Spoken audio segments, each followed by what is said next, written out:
पाकिस्तान के सारे दोस्त गायब हो रहे हैं। पाकिस्तान सबसे बेकार इकोनॉमिक क्राइसिस से गुजर रहा है और इस देश को कोई भी मदद करना नहीं चाहता। पाकिस्तान के लिए धीरे धीरे मदद के सारे रास्ते बंद होते हुए दिख रहे हैं। Pakistan is not getting a bailout.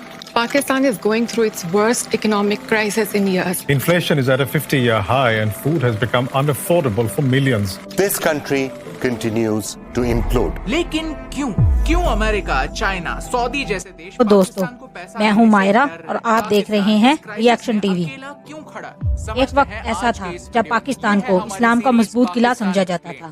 वहाँ मुसलमान कंट्रीज इसको इज्जत की निगाह से देखते थे, लेकिन अब पाकिस्तान पे ऐसा वक्त आ गया है जब दुनिया इसे भिखारी की निगाह से देखती है। क्या पाकिस्तान के ऐसे कोई भी दोस्त बचे हैं जो उन्हें जरूरत के समय मदद करेंगे? और इससे भारत को क्या लेसन सीखने की जरूरत है? अगर आप यहाँ पर नए हैं तो चैनल को सब्सक्राइब करना ना भूलिए। पाकिस्तान की ये सिचुएशन उनके लैक ऑफ प्लानिंग की वजह से हुई है, लेकिन आपको पैसा कहाँ है? आपके स्कूल ग्रुप में ऐसा कोई ना कोई बंदा तो जरूर होगा जो कहता होगा कि भाई आज 20 रुपए दे दे, मैं कल लौटा दूंगा, और ये कल कभी आता ही नहीं। उस दोस्त का नाम अपने फोन पर चेंज करके पाकिस्तान कर दीजिए, क्योंकि पाकिस्तान की इकोनॉमी भी कुछ ऐसे ही चलती है। हर साल लोन लिया जाता है, फिर लोन का इंटरेस्ट बढ़ता है। ये पे करने के लिए पैसे होते तो है नहीं, फिर उस लोन का इंटरेस्ट चुकाने के लिए और लोन लिया जाता है, और इसमें आम जनता सफर करती है, क्योंकि इसका फायदा आम जनता को होता ही नहीं है। पाकिस्तान को एड की लत लग चुकी है, and that's the core issue. सबसे पहले देखते हैं कि पाकिस्तान पैसे कैसे कमाता है। उन्हीं के बजट को देखते हैं। रेवेन्यू रिसीट्स है 9,40,000 करोड़, कैपिटल रिसीट्स है 2,37,000 करोड़, और एक्सटर्नल रिसीट्स है 5,54,000 करोड़। और खर्चे कहाँ होते हैं? पाकिस्तान के टोटल बजट का 28.5% हिस्सा उन्हीं के फॉरेन लोन्स के रीपेमेंट करने में जाता है, दैट इज 3,93,000 करोड़, और मिलिट्री को 1.5 लाख करोड़ मिलते हैं। सिर्फ इन दो बातों में पाकिस्तान अपने पूरे बजट का 40% उड़ा देता है। तो बाकी कामों के लिए पैसा बचेगा क्या?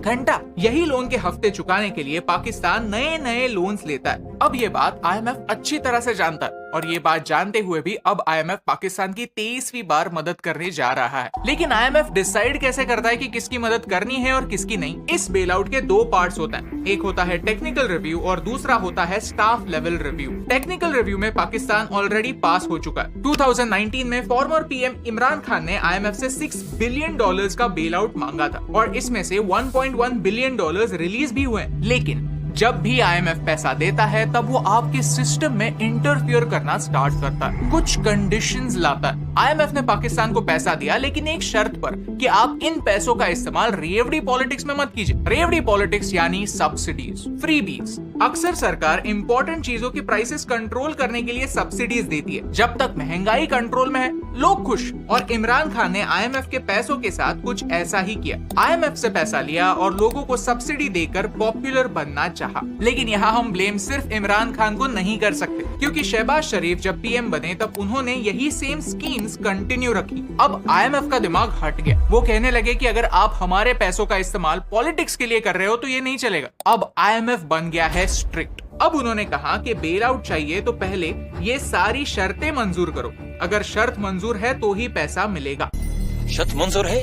आप वीडियो पॉज करके ये सारी शर्तें पढ़ सकते हैं। प्लस IMF ने कहा है कि भाई टैक्स बेस बढ़ाओ। आपके बहुत कम लोग हैं जो टैक्स पे करते हैं, तो आपको अगले साल लोन की किस्तें भरने के लिए पैसा कहां से आएगा? आप फिर से आओगे लोन लेने के लिए। At the same time IMF ने यह भी कहा है कि इन्फ्लेशन 5 से 7% तक ही रखो। वही इन्फ्लेशन जो आज 35% तक पहुंच गया। पाकिस्तान के पॉइंट ऑफ व्यू से देखा जाए तो यहाँ कुआं है तो वहां पर खाई। इन्फ्लेशन कम करने के लिए सब्सिडी तो देनी पड़ेगी, जो IMF को मंजूर नहीं है। और अगर अपना इनकम बढ़ाने के लिए एग्जिस्टिंग सब्सिडीज को कैंसिल कर दिया तो लोग पागल हो जाएंगे। और IMF को ये सब पता है, लेकिन वो काफी स्मार्टली प्ले कर रहा है। पैसा देने से मना नहीं कर रहा, लेकिन डीले जरूर कर रहा है। ऐसी शर्तें रख रहा है जो शायद पाकिस्तान के लिए अनएक्सेप्टेबल हो, क्योंकि उन्हें ये पता है कि पाकिस्तान के पास ज्यादा समय नहीं है। एक टाइम आने पर उन्हें ये सारी शर्तें एक्सेप्ट करनी ही होंगी। चैप्टर 2, ये दोस्ती हम नहीं तोड़ेंगे। पाकिस्तान के कुछ दोस्त बहुत पैसे वाले हैं, जैसे सऊदी अरेबिया, UAE, कतर, और उन्होंने प्रीवियसली पाकिस्तान की मदद भी की है। आइए देखते हैं कितनी,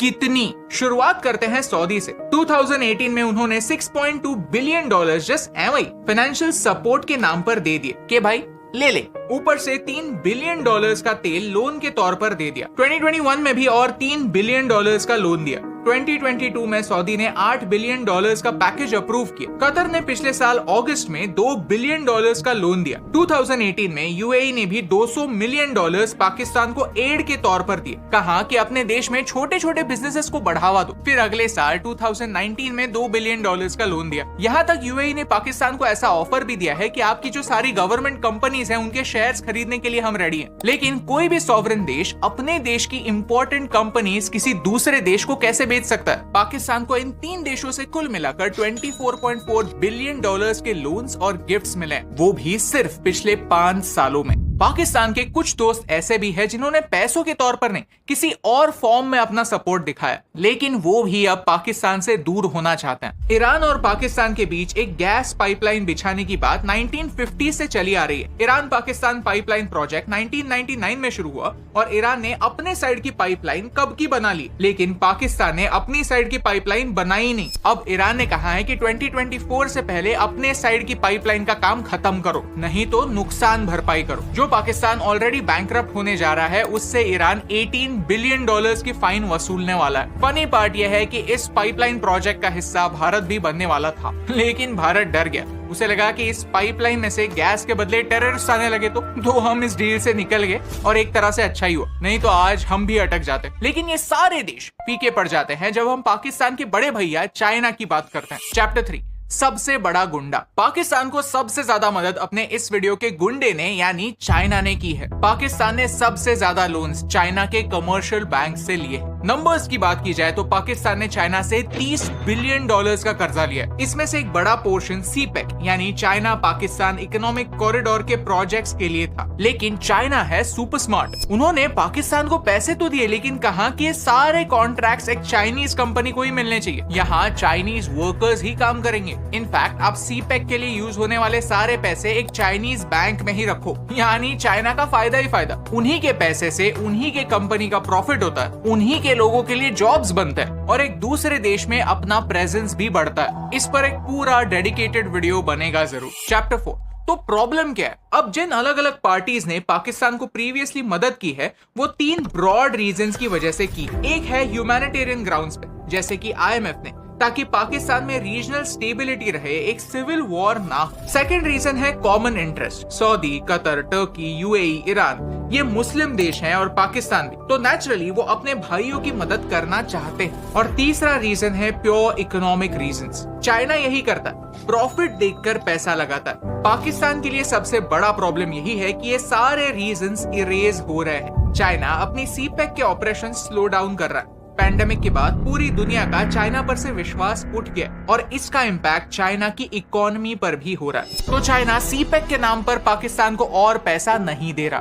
टर्की और ईरान पाकिस्तान पर अब विश्वास नहीं करता और सऊदी तो पाकिस्तान से रूठ गया है। पाकिस्तान ने इमरान खान के अंडर एक स्टंट किया। कतर, टर्की, मलेशिया और पाकिस्तान ऐसे 4 देशों को मिलाकर अवेंजर्स बनाने की कोशिश की, यानी एक नई अलायंस बनाने की कोशिश की। लेकिन इसमें से उन्होंने सऊदी को बाहर रखा। भाई ये बात सऊदी को बिल्कुल पसंद नहीं आई। अब सऊदी ने ये कह दिया है कि पहले हम बिना कंडीशंस के लोन और एड देते थे, लेकिन अब टाइम आ गया है कि जो देश हमसे पैसे लेते हैं वो अपने प्रोमिसेस पहले फुलफिल करना स्टार्ट करें। ये पाकिस्तान के लिए एक वार्निंग। प्रीवियस प्रोमिसेस फुलफिल ना होने की वजह से अब IMF भी पैसा देने से कतरा रहा है। हाल ही में न्यूज आई कि IMF ने यूक्रेन के लिए $15.6 बिलियन का लोन अप्रूव किया। अमेरिका ने सिलिकॉन वैली बैंक को बचाने के लिए रातों रात $300 बिलियन छाप दिए। IMF और वेस्टर्न देशों की प्रायोरिटीज अलग है, ये अब हम समझ गए, और इन प्रायोरिटीज में पाकिस्तान और श्रीलंका जैसे देश नहीं आते। Chapter 5, lessons for India. अब आते हैं हम इस वीडियो के सबसे इंपॉर्टेंट पॉइंट पर कि भारत को पाकिस्तान से क्या लेसन सीखने की जरूरत है। सबसे पहला लेसन है there are no free gifts. Pakistan के इकोनॉमिक हालात देखकर हमें हंसने की बिल्कुल जरूरत नहीं है। इनफैक्ट हमें फोकस हमारे खुद की इकोनॉमी सुधारने पर करना चाहिए। हमारे बजट को देखें तो हम हमारे खर्चे भी टैक्स रेवेन्यू से पूरे नहीं कर सकते। हमें पैसा कम पड़ता है और हम हर साल 40% पैसा उधार लेते हैं। ये पाकिस्तान जैसे बेल आउट्स नहीं है, बॉन्ड्स है जिनमें मोस्टली हमारे देश के ही सिटीजन्स इन्वेस्ट करते हैं। लेकिन मुद्दा यह है कि भारत अपने सारे खर्चे पूरे करने जितना पैसा नहीं कमाता। इन लोन्स पर हमें इंटरेस्ट पे करना पड़ता है और ये हमारे बजट का सबसे बड़ा हिस्सा होता है। जो पैसा देश की डेवलपमेंट में इन्वेस्ट हो सकता है वो सिर्फ इंटरेस्ट पेमेंट में चला जाता है। पाकिस्तान में 2022 में डेवेस्टेटिंग फ्लड्स हुए। They were called the worst floods in a century. In floods की वजह से पाकिस्तान की इकोनॉमी प्रॉब्लम्स में आई। कल जाकर अगर इस लेवल की किसी नेचुरल कैलामिटी का भारत को सामना करना पड़ा तो शायद भारत के पास भी उतने पैसे ना बचे। It is said that loans steel the resources of the future. हम अगर कल के रिसोर्सेस आज ही खर्च कर देंगे तो कल हमारे पास पैसे नहीं बचेंगे। दूसरा लेसन यह है कि हमें गरीबी की साइकिल से निकलना पड़ेगा। वीडियो की शुरुआत में हमने देखा कि IMF अब पाकिस्तान के साथ स्ट्रिक्टली बर्ताव कर रही है क्योंकि पाकिस्तान का ट्रैक रिकॉर्ड खराब है। डिप्लोमैट का ये आर्टिकल कहता है कि जब भी पाकिस्तान में कोई नई सरकार आती है उनका पहला मूव यही होता है कि कटोरा लेकर दूसरे देशों के पास जाए और मदद की भीख मांगे। गलत पॉलिसी की वजह से पाकिस्तान पूरी दुनिया में जलील रुस्वा हो गया है। कोई मुल्क भी इसकी मदद करने को तैयार नहीं। यहाँ तक है चीन, जो पाकिस्तान का सबसे करीबी दोस्त समझा जाता था, वो भी पाकिस्तान को भीख देने को तैयार नहीं। पाकिस्तान के लिए अपना वजूद बरकरार रखना दिन ब दिन मुश्किल होता जा रहा है।